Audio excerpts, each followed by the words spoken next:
ओम।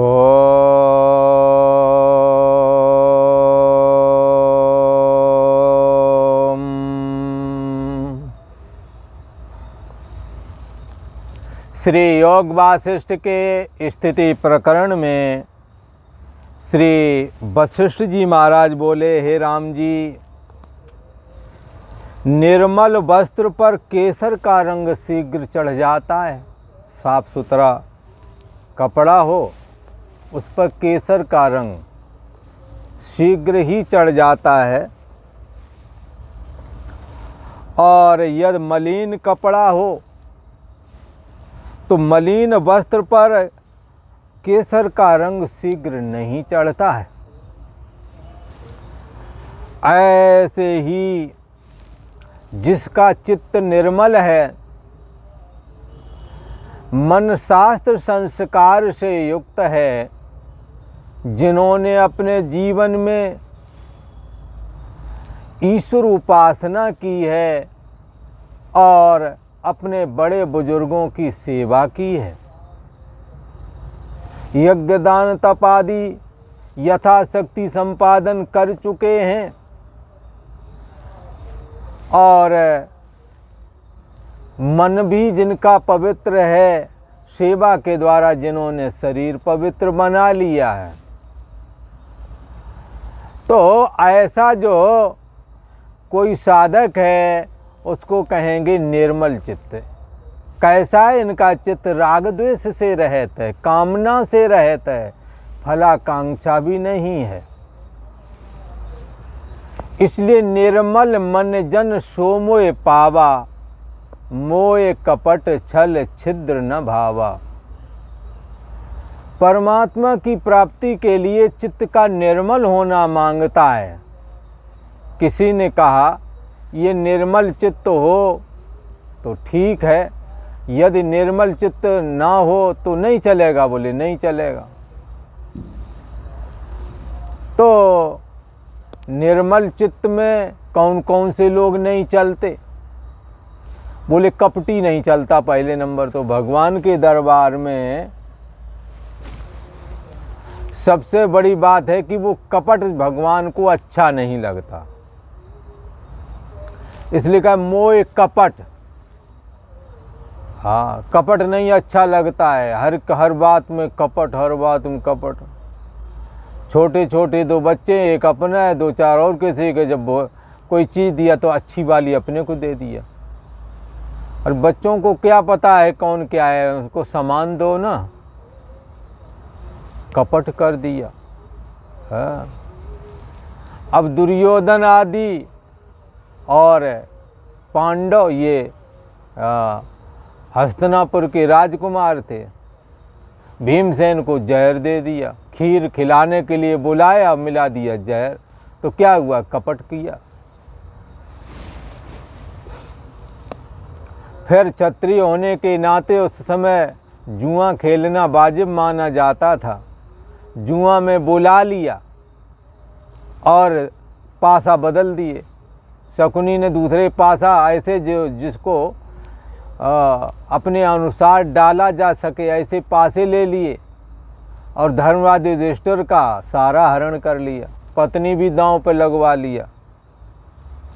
ये कपट। भगवान कहते सब चलेंगे, ये ऐसे कपटी नहीं चलेंगे।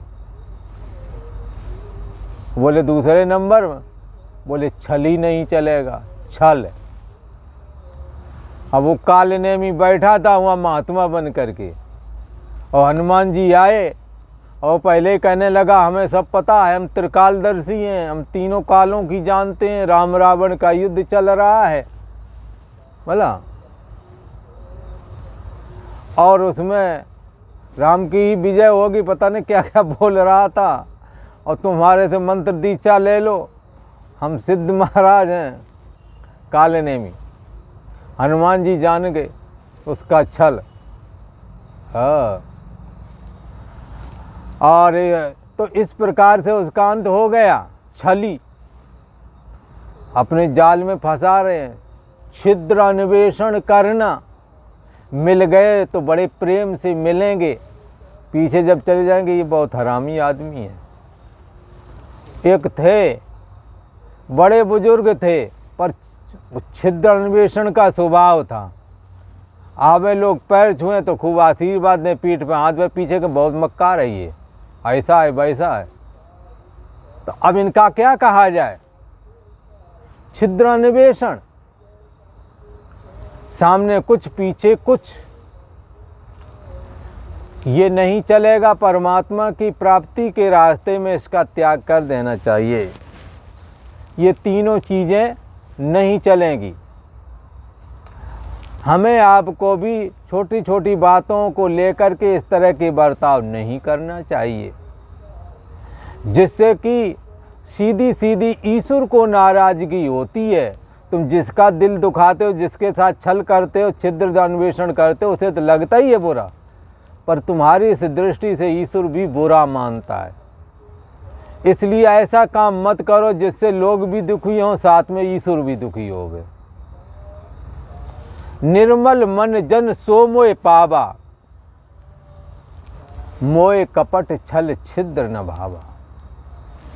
छली छिद्री आदमी, कपटी नहीं चलेगा भगवान की प्राप्ति के रास्ते में। अज्ञानी है, चल जाएगा, नहीं जानता उसे बताएंगे ये ऐसे नहीं ऐसे करो, वो करने लगेगा, ठीक हो जाएगा। पर ये छली कपटी, इनकी क्या कहना। श्री वशिष्ठ जी महाराज कहते हैं कि निर्मल कपड़े पर केसर का रंग शीघ्र चढ़ जाता है। ऐसे ही निर्मल चित्त में ये दुर्लभ तत्व ज्ञान शीघ्र ही असर दिखाता है, शीघ्र ही चढ़ जाता है, और देहाभिमान उसके अंदर से हट करके सर्वाधिष्ठान ब्रह्म मैं हूँ, ऐसा रंग चढ़ जाता है। संतों ने, पुराने संत गाते थे, कहते थे सतगुरु के द्वारे पर गजब हो गया, अहम ब्रह्म जान के जगत खो गया। हाँ, एक गाते थे तन की चादर ये मैली हुई बाबरे। उनके लिए गाना जो सिंह टोर लहरुअन में घुसते हैं, कहावत है देहाती, वो सिंह टोर लहरुअन कहावत क्या है मतलब, अब हो तो गए हैं बैल, लंबे लंबे सींग हैं, अब बैल सोचता मैं तो बछड़ों में खेलूंगा, बोला तो किसी ने कहा अपने सींग तोड़वा ले पहले, तब बछड़ा बनेगा। अब उसमें तोड़वा तो लिए बछड़ा, तब भी ना बन पाया।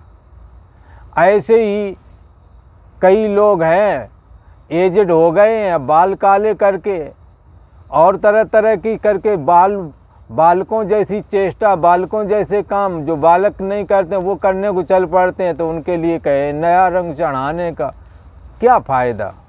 तन की चादर ये मैली हो गई बाबरे, मैली भी हो गई, बूढ़ी भी हो गई, अब नया रंग चढ़ाने का कोई फ़ायदा नहीं है। काले बाल करो अच्छी बात है, पर लड़का बनने के लिए नहीं। हाँ, तो क्या है, केसर का रंग साफ कपड़े पर जैसे चढ़ जाता है, ऐसे ही निर्मल अंतःकरण में दुर्लभ ब्रह्म ज्ञान सहज में ही प्राप्त हो जाता है। बोले किसी ने कहा क्या क्या प्राप्त हो जाता है? बोले आत्मा की प्राप्ति। बोले आत्मा की प्राप्ति करनी पड़ेगी? बोले हाँ।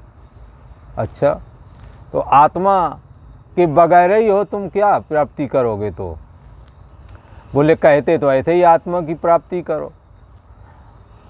ऐसा क्यों कहते होंगे आत्मा की प्राप्ति करना है? ऐसा इसलिए कहते हैं कि देहाभिमान में जीते हैं, इसलिए देह ही मुझे मैं लगती है। आत्मा होता हुआ भी आत्मा में मैं बुद्धि नहीं है। आत्मा अस्तित्व का नाम है। जैसे घड़े में मिट्टी होते हुए भी घड़ा मिट्टी में नहीं जीता है, बल्कि अपने गोल कम्बू ग्रीवाकार आकार में ही घड़ा जीता है। और जो मिट्टी उसका निज स्वरूप है, हमेशा रहने वाला है, उसमें वो जीता ही नहीं है। तो उससे किसी ने कहा तुम्हें मिट्टी की प्राप्ति करनी है। बोले मिट्टी की प्राप्ति करनी है या है? बोले अगर इतना जानते हो तो तुम तत्व ज्ञान को प्राप्त हो गए। श्री वशिष्ठ जी महाराज से श्री राम प्रभु ने प्रश्न किया था, एक चैतन्य सत्ता अद्वैत आत्मा में ये मैं, ये सत्य है, ये असत्य है, ये मैं हूँ, वह और है, इत्यादि द्वैत कल्पना ये कहाँ से आ गई?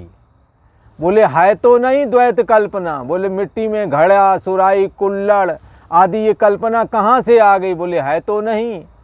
कुमार ने रूप और आकार बना दिया और तुम्हें बता दिए ये घड़ा है, कुल्हड़, ये सुराही है, पर ये इन रूपों में है मिट्टी ही, जो रूप और आकार के रूप में दिखने लगी। अच्छा, मिट्टी जब घड़ा बन गई तो मिट्टी पने में कुछ अंतर आ गया है, मिट्टी में कुछ बन गया है? बोले कुछ नहीं बना। और जब घड़ा तोड़ दिया मिट्टी में, क्या मिट गया? बोले कुछ नहीं मिट गया, मिट्टी मिट्टी ये बनी रही। तो मिट्टी बनने और बिगड़ने पर भी न तो बनती है न मिटती है, और न ही मिट्टी पने में कुछ अंतर आता है। ऐसे ही चैतन्य सत्ता आत्मा के शरीर, चैतन्य सत्ता आत्मा में जब शरीर होता है जैसे अभी है, तब उसे कोई फायदा नहीं हो गया, और जब ये शरीर छूट जाएगा तो उसे कुछ नुकसान नहीं हो जाएगा। आत्मा के आत्मत्वपने में,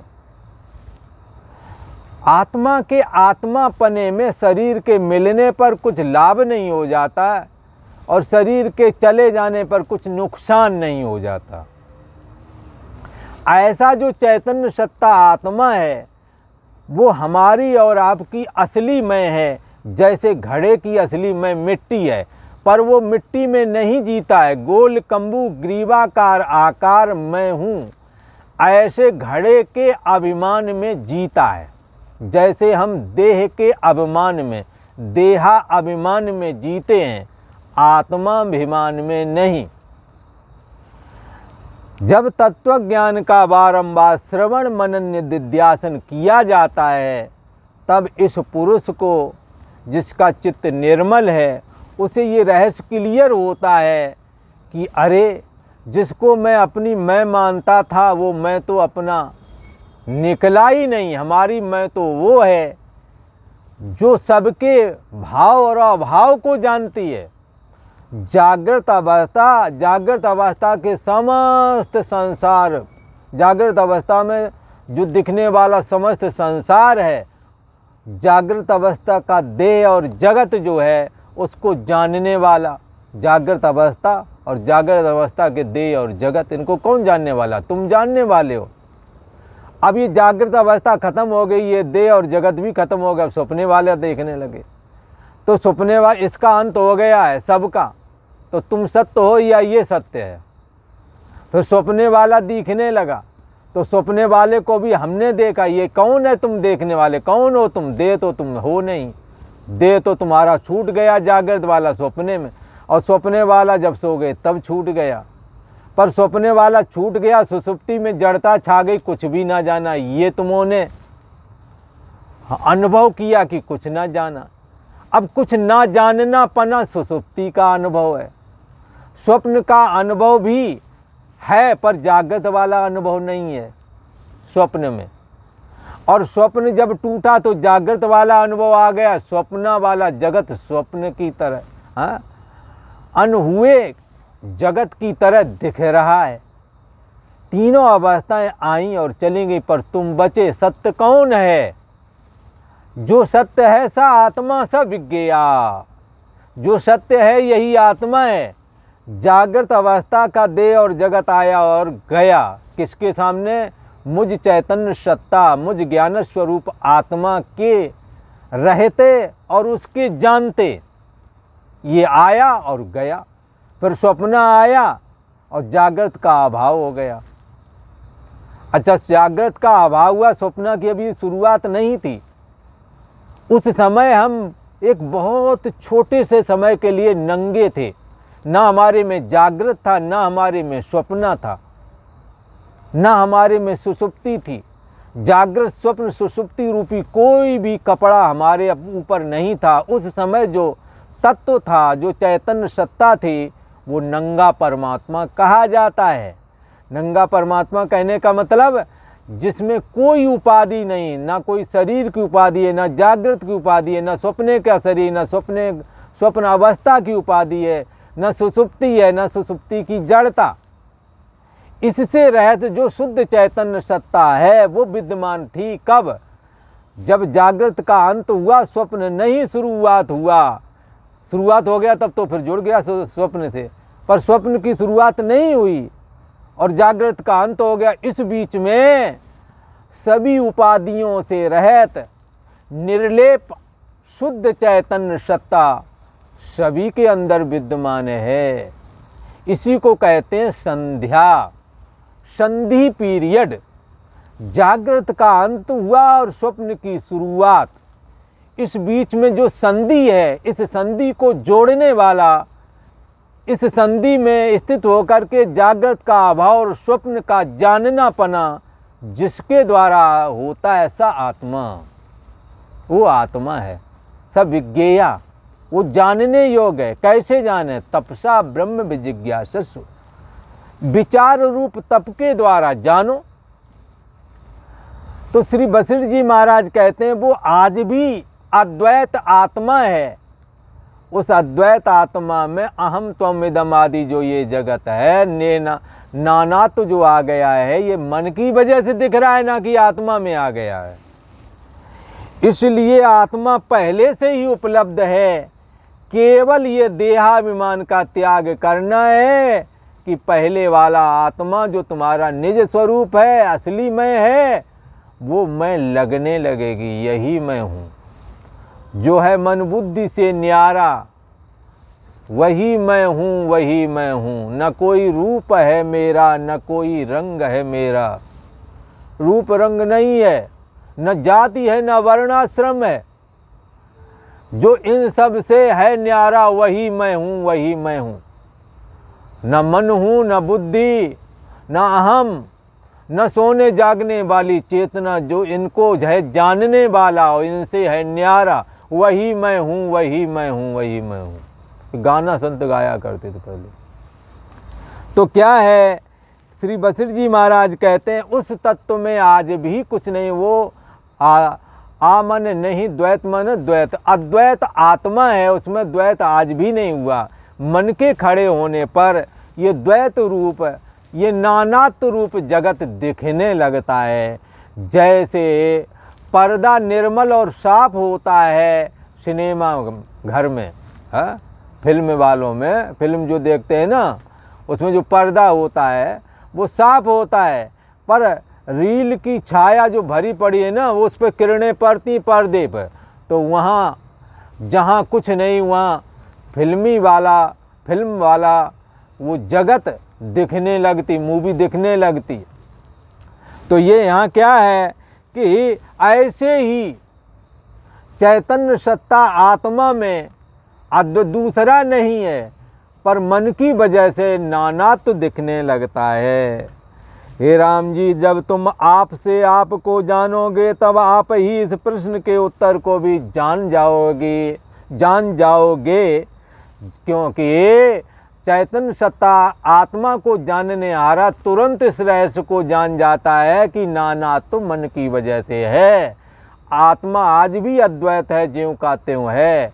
जानने मात्र से आत्मा कैवल्य निर्वाण प्राप्त करा देता है, इसमें कुछ संदेह नहीं। हे राम जी, सिद्धांत काल में जब निर्वाण प्रकरण आवेगा तब तुम बोध को प्राप्त हो करके स्थित हो जाओगे, तब मैं भी इस प्रश्न का उत्तर विस्तार से कहूँगा।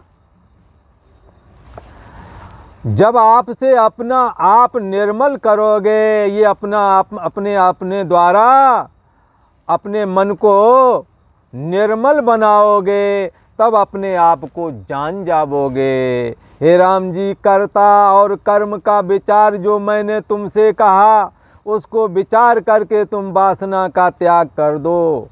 हाँ, जब तक संसार की वासना इस हृदय में होती है तब तक ही ये जीव बंधायमान है, और जब वासना दूर होती है तब ये जीव मुक्त हो जाता है।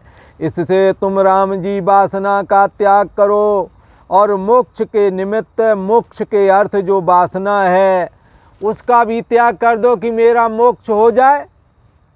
मोक्ष स्वरूप तो आत्मा है ही, इसलिए मोक्ष की इच्छा का भी त्याग कर दो, तब सुखी हो जाओगे, बोध को प्राप्त हो जाओगे। आज इतना ही। ओम।